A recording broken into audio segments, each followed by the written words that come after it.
चलो आज class 9th में एक्सरसाइज 2.2 पॉलिनोमियल में वर्ड प्रॉब्लम स्टार्ट करेंगे। क्वेश्चन नंबर 3 से वर्ड प्रॉब्लम है, ठीक है। पहली ही वर्ड प्रॉब्लम देखिए 10th क्लास में थी पहले, अभी भी बच्चे 10th क्लास के वर्ड प्रॉब्लम करते हैं, बट यहाँ आपका 9 से नए सिलेबस में 9 से ही शुरू है। क्वेश्चन है the present age of Salil mother's. मैं यहाँ पे पहले क्वेश्चन ही लिख देती हूँ। The present age of Salil's mother is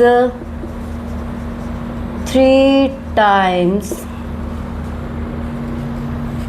Salil present age। Salil की प्रेजेंट एज का 3 टाइम्स है। After 5 years their age will add up to 70 years. Find their present ages.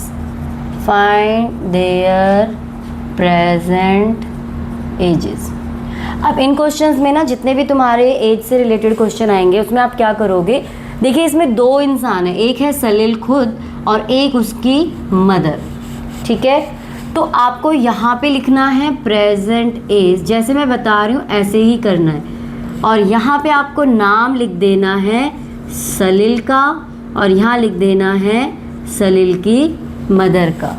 उन दोनों की प्रेजेंट एज को, अब इसकी प्रेजेंट एज को हम x मान लेते हैं। सलील की प्रेजेंट एज क्या मान ली? x।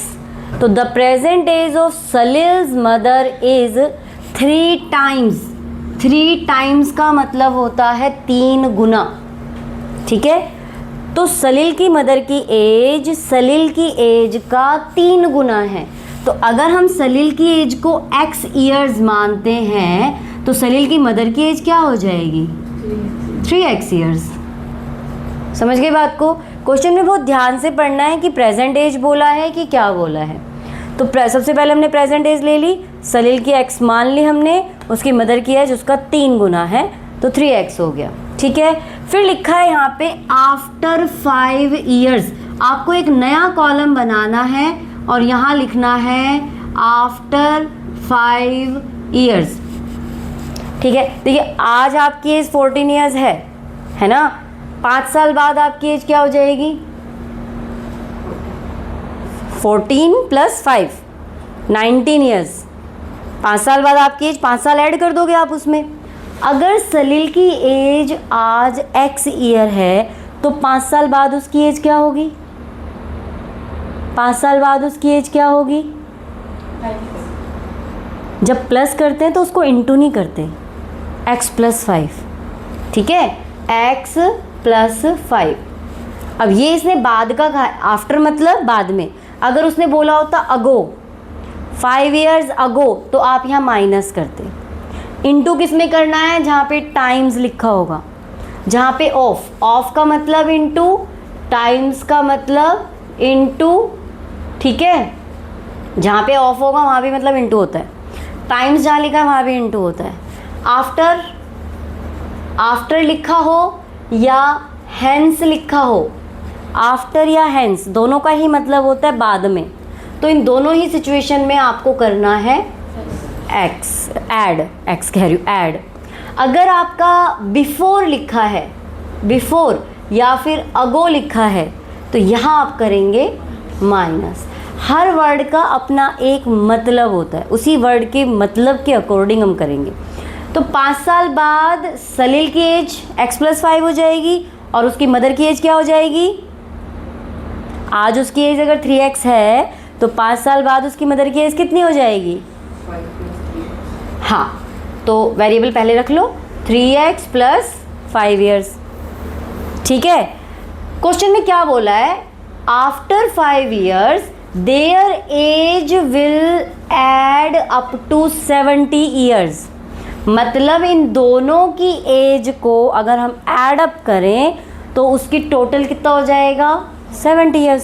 तो अब आपको करना है अकॉर्डिंग टू क्वेश्चन, ATQ लिखेंगे अकॉर्डिंग टू क्वेश्चन, 5 साल बाद इन दोनों की एज को, ये सलील की एज हो गई और ये हो गई उसकी मदर की एज, दोनों को हमने क्या किया, ऐड किया।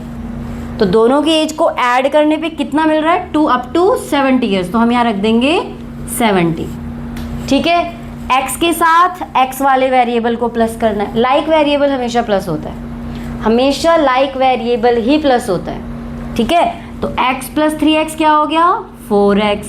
5 और 5 क्या हो गया, 10।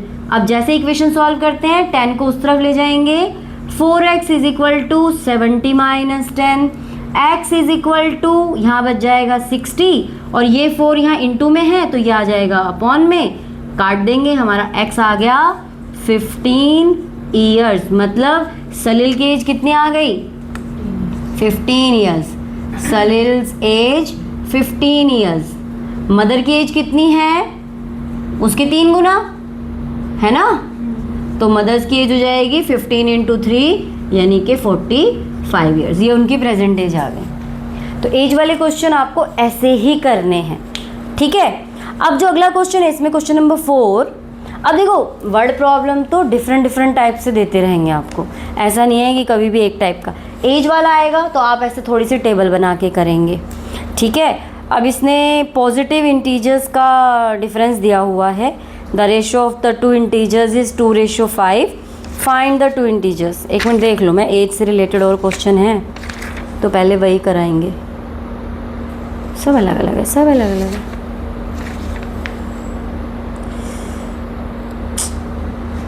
इसके अलावा एज का एक भी क्वेश्चन नहीं है, यही क्वेश्चन है।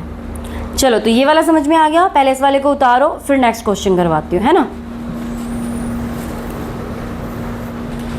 नेक्स्ट क्वेश्चन में चलते हैं। Question number 4, the difference between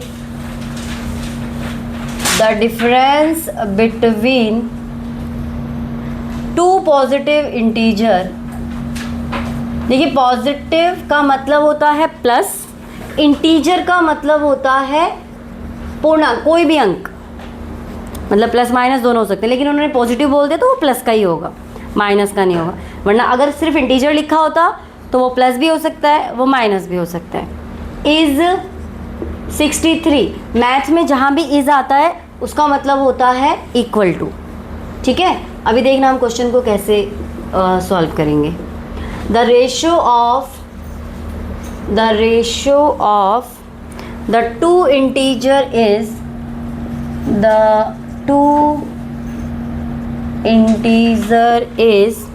2:5. 2:5.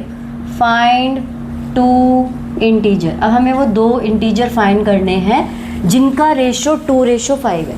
अगर आपको क्वेश्चन में रेशो दी हो, है ना, तो let us assume the 2 integer is